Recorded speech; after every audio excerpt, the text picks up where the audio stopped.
Support comes from the Missouri Forest Products Association, committed to conservation and careful management of the state's forests to make them more resilient and better habitats for wildlife. ChooseWood.com.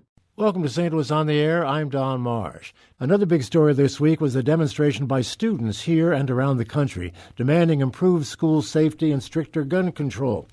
They were observing the 1-month anniversary of the Parkland, Florida shooting. We have a couple of elements to discuss here and two reporters who have covered the story from different angles. Ryan Delaney is our education reporter. Chad Davis is our race and culture fellow, and he covers those two areas. Thanks, gentlemen, for being with us. Good to have see you. you, Don. Chad, let me begin with you. You were out in the street, as was Ryan. What's your takeaway from what you saw earlier this week? Yeah, so it was really interesting. I primarily was helping out and covering Cardinal Ritter School, and the students there they marched actually from the school through Lindell, and they came to St. Francis Xavier College, where they had a lot of different posters, and they were protesting there. And primarily, the message was trying to stop, school violence in regards to firearms.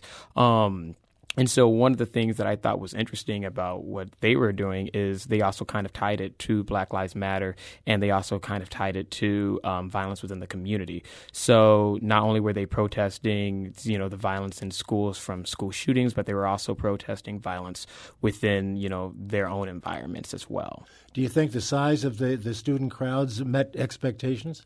I would say so. It was a very large group of people. I don't have a number, unfortunately, of how large it was, but they had most of the school. It was most of the school, yes, and they had a police escort as well that also was surrounding them as they marched down Lindell. So it was a very large number. Ryan, what was your take on it? So I went to Maplewood Richmond Heights, their high school and junior high school in one building, and it was a very different event and one that a couple other schools in the area, an approach that they took with this being more of a memorial. Students set up 17 white chairs in the middle of the football field in front of the school with a photo and a name of each of the victims from Florida. Students walked out after an announcement on the intercom at 10 a.m. and stood on the field. There was a prayer read and a poem and each of the names of the victims read off as roses were placed on the chairs. A teacher then, briefly kind of told students to reach out to each other and, a message of community building and support for fellow classmates who may be going through a hard time.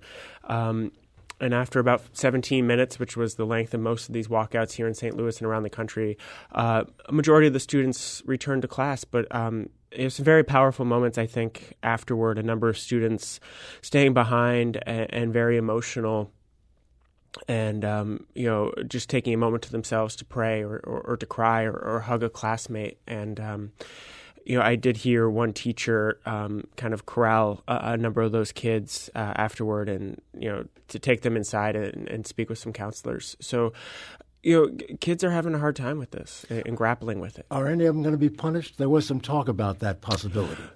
There was, and it was definitely a difficult balancing act for school districts.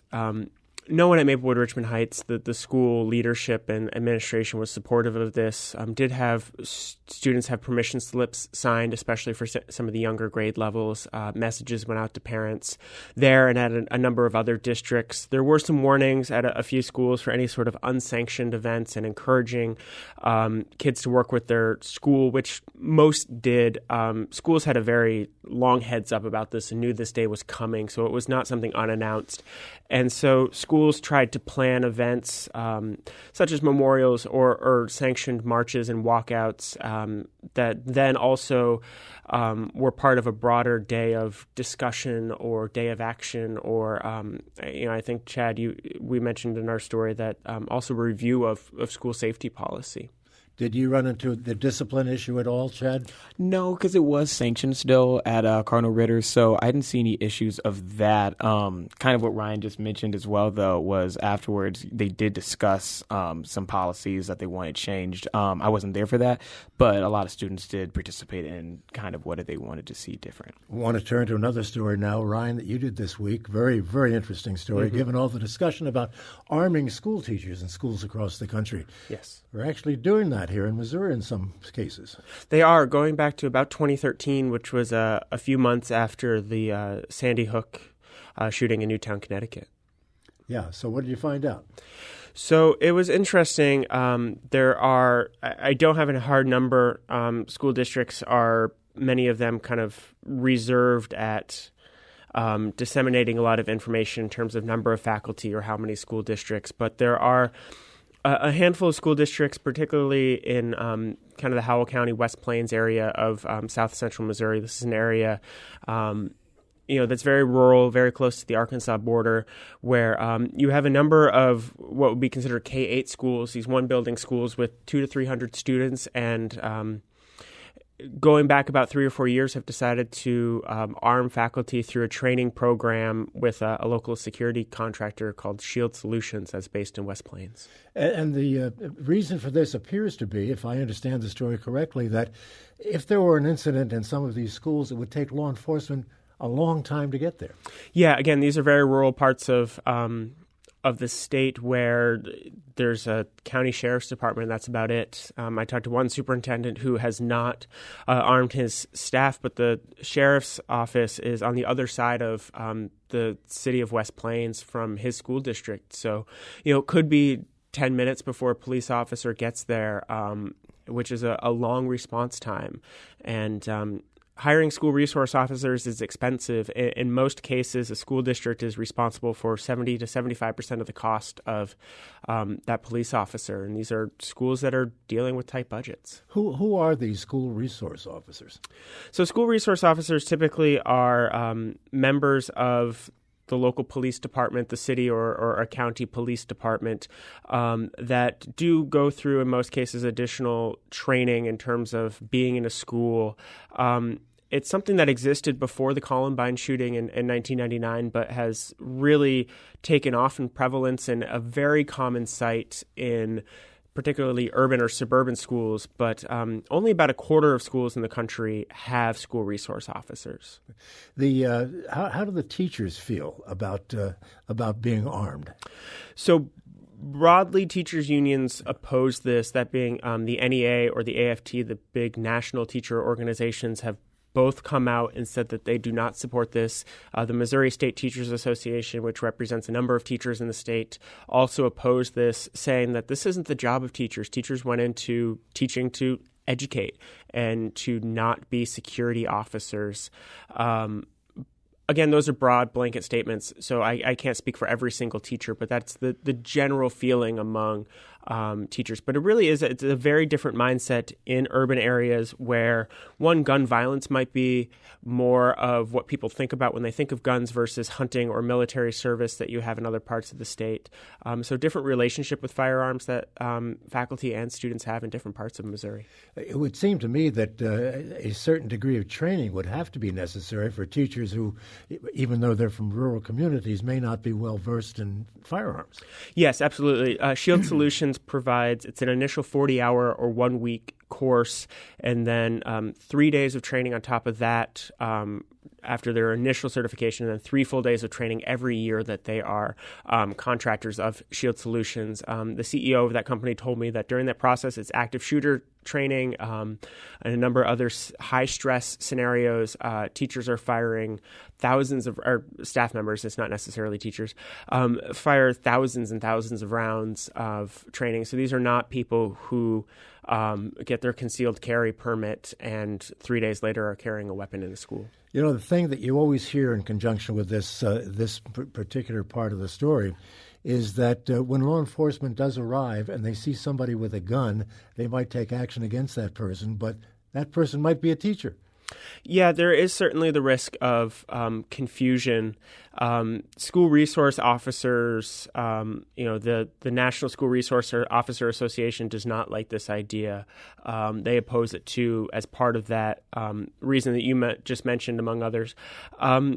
It obviously the higher prevalence of weapons does lead to the possibility of accidents, and we've heard about some of those in the past few weeks. Some school resource officer, I believe in Virginia, that accidentally just charged his weapon, and some incidents in Georgia and California.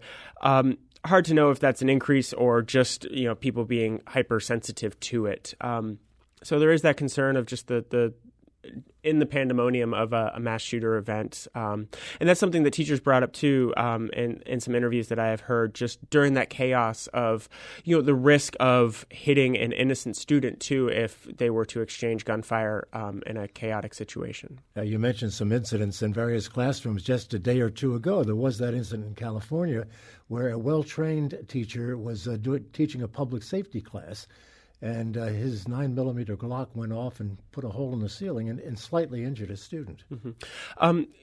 Again, I will say that all the superintendents that I talked to who went through this program with Shield Solutions feel very confident in the training, the level of training, and Greg Martin, the CEO that I spoke with of Shield Solutions, very much is a believer of his training, and makes the argument that the training that he is putting school faculty through is specific to active shooter situations in a school building, whereas a police officer has so many duties and training is so all-encompassing.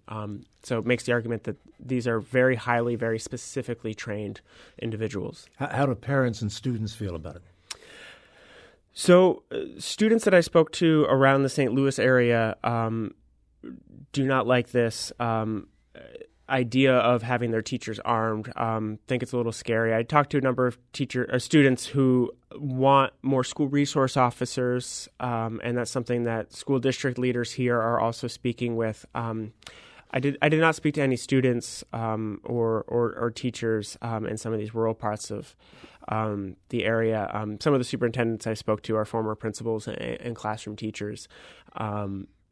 One school district, Crocker, kind of north of Fort Leonard Wood, their school board approved this idea of having staff trained just about 2 weeks after the shooting in Parkland, and the superintendent there was very emphatic that this is open to all staff members, and actually only administrators have approached him and not any classroom teachers, and that there are definitely certain classroom teachers, particularly at the elementary level, where there's a high chance of physical contact.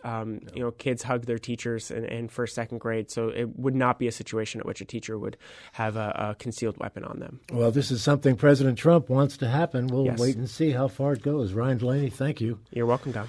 I thank Ryan and also Chad Davis and Jason Rosenbaum for taking us behind the headlines today. This is St. Louis on the Air on St. Louis Public Radio, 90.7 KWMU.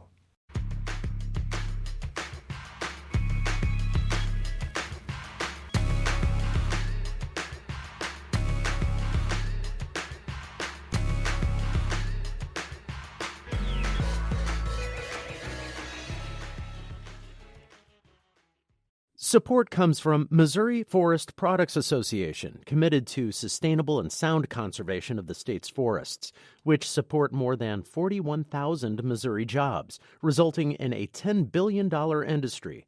ChooseWood.com.